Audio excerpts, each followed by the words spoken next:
اور دعا کو رد نہیں کرتا۔ اور جب بندہ اللہ کی عبادت میں ہوتا ہے تو اللہ سے قریب ہوتا ہے۔ اسی لیے اللہ کے نبی صلی اللہ علیہ وسلم نے فرمایا ہے کہ 3 لوگوں کی دعا رد نہیں کی جاتی، اس میں سے ایک شخص ہے صوم رکھنے والا جب تک کہ افطار نہ کرے۔ تو اسی لیے بیچ میں اللہ تبارک و تعالیٰ نے اس کا بھی ذکر کر دیا۔ اصل میں ایک صحابی نے اللہ کے نبی صلی اللہ علیہ وسلم سے پوچھا کہ اللہ کے نبی، کیا اللہ تعالیٰ ہم سے قریب ہے تو ہم چپکے چپکے اللہ سے کوئی بات کہیں، یا اللہ دور ہے ہم بلند آواز سے اللہ کو پکاریں؟ تو اللہ کے نبی صلی اللہ علیہ وسلم پر اللہ تعالیٰ نے آیت نازل فرمائی اور کہا کہ اللہ کے نبی جب لوگ پوچھیں تو آپ کہہ دیجیے میں قریب ہوں، میں قریب ہوں۔ اور اللہ تعالیٰ کی قربت کے بارے میں آپ یہ بات جانتے ہیں کہ اللہ بندوں سے کیسے قریب ہوتا ہے۔ ایک تو بندوں کی باتوں کو سن کر کے، بندوں کو دیکھ کر کے، یہ عام لوگوں سے اللہ تعالیٰ اس طرح قریب ہے کہ ان کی ہر حرکت دیکھ رہا ہے، ان کی تمام باتیں سن رہا ہے اور ان کی پوری نگرانی کر رہا ہے۔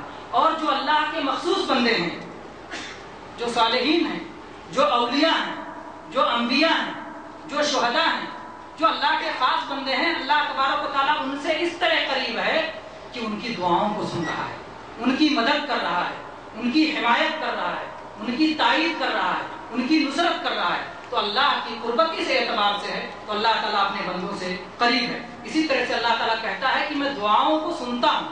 دعائیں 2 طرح کی ہیں، ایک کو کہتے ہیں دعائے سوال اور ایک کو کہتے ہیں دعائے عبادت۔ اللہ اکبر کے معنی کیا ہوتا ہے؟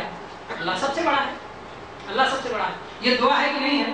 یہ دعا ہے۔ اللہ اکبر دعا، الحمدللہ دعا ہے، ہر قسم کی تعریف اللہ کے لیے، سبحان اللہ دعا ہے، میں اللہ کی پاکی بیان کرتا ہوں۔ لیکن آپ نے کچھ اللہ سے مانگا نہیں، مانگا، صرف آپ نے اللہ کی تعریف کی، اس کو کہتے ہیں دعائے عبادت۔ اور ایک کو کہتے ہیں دعائے سوال، جب آپ اللہ سے مانگیں، جیسے کہیں اللہم اغفر لی، اے اللہ مجھے بخش دے، اللہم ارزقنی، اللہ مجھے روزی دے، اللہم اشفنی، اے اللہ مجھے شفا عطا فرما، میری بیماری کو دور کر دے، اللہم اقض عنی الدین، اے اللہ میرے قرض کو تو ادا کروا دے، قرض کو ادا کر دے۔ تو اس طرح کی جو بھی دعائیں آپ کرتے ہیں تو یہ دعائیں سوال ہے، اللہ سے آپ مانگتے ہیں۔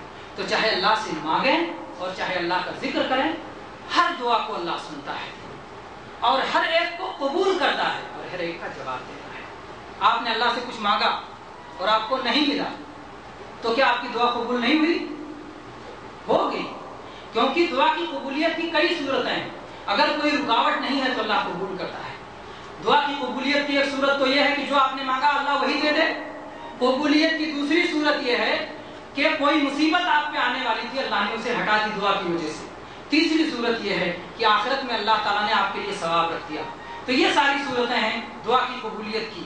اور جو ہے اگر آپ کو یہ احساس ہو رہا ہے کہ کوئی بھی صورت آپ کو نہیں ملی تو آپ کو اپنے عمل پہ نظر ثانی کرنا چاہیے کہ ہم میں کیا غلطی ہے، کیونکہ جب کوئی رکاوٹ ہوتی ہے تو دعا قبول نہیں ہوتی۔ جیسا کہ اللہ کے نبی صلی اللہ علیہ وسلم نے ایک بار ایک مسافر کا ذکر کیا کہ وہ شخص سفر میں جاتا ہے اور پراگندہ حال ہے، اس کے بال بکھرے ہوئے ہیں، کپڑے میلے کچیلے ہیں، وہ اللہ کے سامنے ہاتھ اٹھا کے اے رب پکارتا ہے، لیکن اس کے باوجود اس کی دعا کو اللہ سنتا نہیں، کیونکہ اس کی غذا حرام سے، اس کی پرورش حرام سے ہوئی ہے، اس کا کھانا حرام ہے، اس کا پینا حرام ہے، کہاں سے اس کی دعا قبول ہو؟ تو اگر حرام ہمارے استعمال میں، ہماری غذا میں، ہماری خوراک میں، ہمارے لباس میں اگر حرام شامل ہو رہا ہے تو ہمیں نظر ثانی کرنا چاہیے اور اس کی وجہ سے دعاؤں کی قبولیت رک سکتی ہے۔ لیکن اس کے بغیر اگر آپ کے یہاں ایسی بات نہیں ہے تو انشاءاللہ دعاؤں کی قبولیت میں کوئی رکاوٹ نہیں ہوگی۔ پھر اللہ تبارک و تعالیٰ نے دعاؤں کی قبولیت کو اور یقینی بنانے کے لیے اللہ تعالیٰ نے حکم دیا فَلْيَسْتَجِيبُوا لِي وَلْيُؤْمِنُوا بِي لَعَلَّهُمْ يَرْشُدُونَ۔ چاہیے اہل ایمان کو کہ اللہ کی بات کو مانیں اور اللہ پہ ایمان لائیں تاکہ وہ رشد و ہدایت پہ قائم رہیں، انہیں ایمان کی ہدایت اور توفیق نصیب ہو، نیک اعمال کی توفیق نصیب ہو۔ تو جب آپ اللہ کے حکموں کو مانیں گے اور اللہ پہ ایمان لائیں گے تو اس وقت اللہ تبارک و تعالیٰ کی طرف سے آپ کی دعاؤں کی قبولیت بھی ہوگی اور اگلی زندگی میں آپ کو صحیح راہ پر، صراط مستقیم پر چلنے کی ہدایت نصیب بھی ہوگی۔ جیسا کہ اللہ تبارک و تعالیٰ نے فرمایا یا ایھا الذین آمنوا ان تتقوا اللہ یجعل لکم فرقانا، اے ایمان والو اگر تم اللہ سے ڈرتے ہو تو اللہ تبارک و تعالیٰ تمہارے اندر حق و باطل میں تمیز کرنے کے لیے روشنی پیدا کر دے گا۔ تو میرے بھائیو اس کے بعد جو ہے اللہ تبارک و تعالیٰ نے اگلی آیتوں میں، اگلی جو ہے آیت، یہ آخری آیت ہے جو صوم رمضان سے متعلق ہے، اور اس کے بعد قرآن مجید میں صوم رمضان کا بیان مکمل ہو جاتا ہے۔ اللہ تعالیٰ نے فرمایا احل لکم لیلۃ الصیام الرفث الی نسائکم ہن لباس لکم وانتم لباس لہن۔ رمضان کی راتوں میں تمہارے لیے اپنی بیویوں کے ساتھ ہم بستری کرنا حلال کر دیا گیا، کیونکہ وہ تمہارے لیے لباس ہیں اور تم ان کے لیے لباس ہو۔ اللہ کو یہ بات معلوم ہے کہ تم میں سے بہت سارے لوگ ایسے ہیں جو خیانت کر جاتے ہیں۔ اللہ تبارک و تعالیٰ نے تمہاری توبہ قبول کی اور تم کو معاف کر دیا۔ اب تم اپنی عورتوں سے مباشرت کرو، یعنی ان کے ساتھ ہم بستری کرو، بوسہ دو، چمڑے سے چمڑا ملاؤ، ساری چیزیں اللہ نے معاف کر دیا ہے۔ اور جو اللہ نے لکھ دیا ہے تمہارے لیے اس کو تلاش کرو، اس کو تلاش کرو۔ کیا لکھ دیا ہے اللہ تعالیٰ نے؟ جیسے بیویوں کے ذریعے سے اللہ تبارک و تعالیٰ نے اولاد لکھ دیا ہے، بیویوں کے ذریعے سے اللہ تعالیٰ نے لکھ دیا ہے کہ تم پاک دامن رہو اور اپنی شرمگاہ کو اور غلط جگہ نہ استعمال کرو۔ تو ان ساری چیزوں کو جو اللہ نے تمہارے لیے لکھ دیا اسے تلاش کرو، اور کھاتے رہو اور پیتے رہو یہاں تک کہ سفید دھاگا سیاہ دھاگے سے یعنی فجر واضح ہو جائے، یعنی رات کا اندھیرا اور دن کا اجالا جب کلیئر ہو جائے، واضح ہو جائے، تب تک کھاتے پیتے رہو، اور بیوی سے ہم بستری بھی کر سکتے ہو ان حالت۔ پھر اس کے بعد اپنے صوم کو رات ہونے تک مکمل کرو، اور تم اس حالت میں عورتوں سے مباشرت نہ کرو جبکہ تم مسجدوں میں اعتکاف میں بیٹھے ہوئے ہو۔ یہ اللہ کی حدیں ہیں، ان کے قریب نہ جاؤ۔ اللہ تبارک و تعالیٰ ایسے ہی اپنی آیتوں کو لوگوں کے لیے بیان کرتا ہے تاکہ لوگ اللہ کے عذاب سے بچ جائیں۔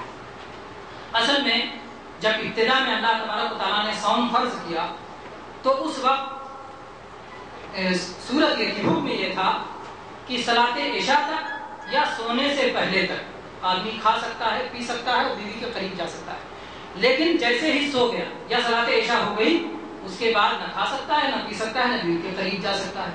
تو اس میں صحابہ کرام کو بڑی مشقت ہوئی، بڑی مشقت ہوئی، اور بہت سارے لوگوں نے غلطی کر بیٹھی، رات میں اپنی بیویوں سے مل لیا یا اور دوسری چیزیں ہو گئیں۔ تو اللہ تبارک و تعالیٰ نے اس کے بعد اس حکم کو منسوخ کر دیا، اور پوری رات کو اللہ تبارک و تعالیٰ نے ہمارے کھانے کے لیے اور پینے کے لیے ہم کو آزاد کر دیا، جب تک کہ اذان فجر نہ ہو جائے، جب تک کہ صبح صادق طلوع نہ ہو جائے، فجر صادق طلوع نہ ہو جائے، تب تک جو ہے اللہ تبارک و تعالیٰ نے کھانے پینے کو اور عورتوں سے ہم بستری کو اللہ تبارک و تعالیٰ نے حلال کر دیا اور جائز کر دیا۔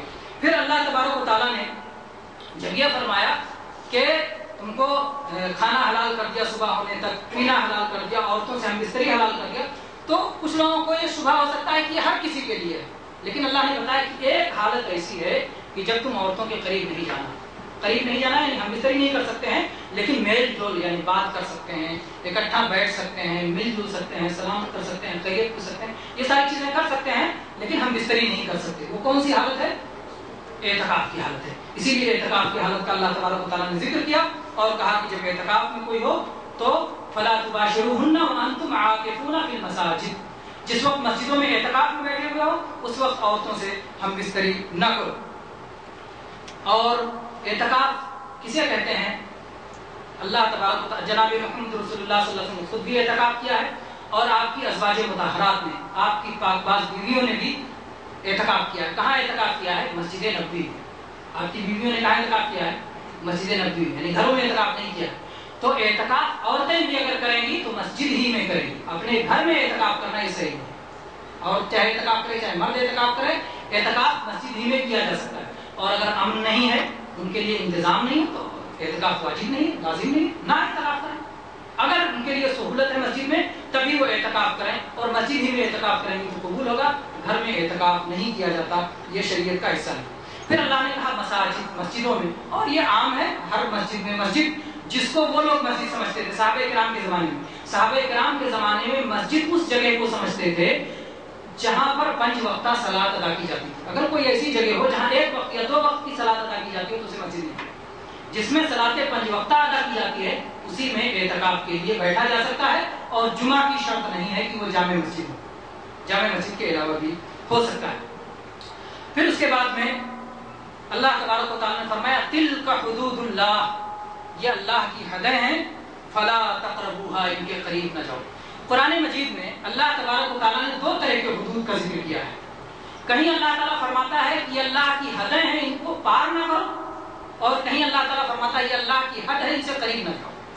تو جہاں اللہ تبارک و تعالیٰ ممنوع چیزوں کا ذکر کرتا ہے کہ یہ چیز منع ہے، وہاں اللہ تعالیٰ فرماتا ہے کہ یہ منع ہونے کا ایک دائرہ اللہ نے کر دیا، یہ منع ہے، اس کے قریب بھی نہ جاؤ، یعنی نہ وہ چیز کرو اور نہ کوئی ایسا طریقہ اختیار کرو جس کی وجہ سے وہاں تک پہنچ جاؤ۔ اور اسی لیے اللہ کے نبی صلی اللہ علیہ وسلم نے چرواہے کی مثال دے کر کے اور اللہ کے حدود کی مثال دے کر کے سمجھایا ہے کہ ایک شخص جو کہ کسی چراگاہ کے قریب اپنے جانوروں کو چرا رہا ہو تو ظاہر بات ہے خطرہ ہے کہ وہ قریب چرانے کی وجہ سے اندر بھی گھس سکتا ہے۔ اگر میڑ پہ، کھیت کے منڈیر پہ، میڑ پہ اگر آپ چرا رہے ہیں جانور کو تو بہت خطرہ ہے کہ اندر بھی آپ کا جانور گھس جائے گا۔ تو اللہ تعالیٰ نے کہا کہ قریب بھی مت جاؤ، ان کے قریب بھی مت جاؤ، کیونکہ اللہ کی ممنوع چیزیں ہیں، ممنوع چیزیں ہیں۔ اور جہاں جو ہے عمل کرنے والی چیزوں کا حکم دیا جاتا ہے تو وہاں پر کہا جاتا ہے کہ اس کو پار نہ کرو، اس کو پار نہ کرو، یہ حد متعین کر دیا گیا، عمل اسی کے اندر ہو، اور اسی کو کہا جاتا ہے غلو نہ کرو اور حد سے تجاوز نہ کرو۔ پھر اللہ تبارک و تعالیٰ نے فرمایا كَذَلِكَ يُبَيِّنُ اللَّهُ آيَاتِهِ لِلنَّاسِ لَعَلَّهُمْ يَتَّقُونَ، اللہ تبارک و تعالیٰ اپنی آیتوں کو ایسے ہی لوگوں کے لیے بیان کرتا ہے تاکہ لوگ بچ جائیں، یعنی اللہ تعالیٰ کھول کھول کے واضح طور پر اپنی آیتیں اپنے بندوں کے لیے بیان کر دیتا ہے تاکہ لوگ اللہ کے عذاب سے بچ جائیں اور لوگوں کے پاس کوئی عذر نہ رہے، کوئی حجت نہ رہے کہ ہم کو پتہ نہیں تھا۔ پوری طرح سے اللہ نے کھول کے بیان کر دیا ہے، اور یہ اللہ کا رحم و کرم ہے، اور اللہ کے رحم و کرم کی وجہ سے، اللہ کے فضل کی وجہ سے بندہ یہ جانتا ہے کہ یہ چیز حلال ہے اور یہ چیز حرام ہے، اور جو ہے اس کو سیکھنا چاہیے حلال و حرام تاکہ بندہ ان چیزوں سے بچ جائے۔ اللہ نے حق بھی بیان کر دیا ہے، باطل بھی بیان کر دیا ہے، اگر ہم اس کو سیکھیں گے نہیں تو وہ ہماری اپنی کمزوری مانی جائے گی، کیونکہ اللہ تبارک و تعالیٰ نے کوئی چیز باقی نہیں رکھی ہے، دین کو مکمل کر دیا ہے۔ واللہ اعلم وصلی اللہ علی نبینا وسلم۔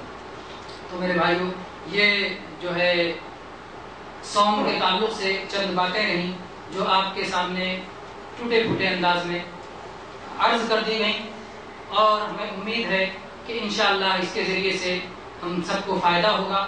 اللہ تبارک و تعالیٰ سے دعا ہے کہ اللہ تبارک و تعالیٰ نے جس محبت کے ساتھ ہم کو پکارا ہے اور کہا ہے کہ اے ایمان والوں تم پر صوم فرض کیا گیا ہے، انشاءاللہ اسی محبت کے ساتھ، اور کیونکہ محبت دونوں جانب سے ہوتی ہے، بندے بھی اللہ سے محبت کرتے ہیں اور اللہ بھی اپنے بندوں سے محبت کرتا ہے، تو اسی محبت کے ساتھ ہم بھی اللہ کے اس حکم کی تعمیل میں انشاءاللہ لگ جائیں گے، اور اگر ایسا لگ جائیں گے تو انشاءاللہ مسلمانوں کی زندگی میں وہ انقلاب آئے گا کہ آپ اسے نہ صرف محسوس کریں گے بلکہ اپنے سامنے پائیں گے۔ اور اللہ تبارک و تعالیٰ نے فرمایا ہے کہ اللہ کی حفاظت کرو، اللہ تمہاری حفاظت کرے گا، اللہ کو یاد رکھو، یعنی اس کے حدود کو اور احکام کو یاد رکھو تو اللہ تمہیں یاد رکھے گا اور اللہ کو تم اپنے سامنے پاؤ گے۔ اللہ تبارک و تعالیٰ تمہارے لیے ہر مدد کے لیے حاضر رہے گا۔ اللہ تبارک و تعالیٰ ہم سب کی مغفرت فرمائے، بخشش فرمائے، اور تمام اعمال پر نیک نیتی کے ساتھ، خلوص کے ساتھ اور اتباع سنت کی پیروی کے مطابق عمل کی توفیق عطا فرمائے۔ آمین۔ وآخر دعوانا ان الحمد للہ رب العالمین، وصلی اللہ علیہ وسلم۔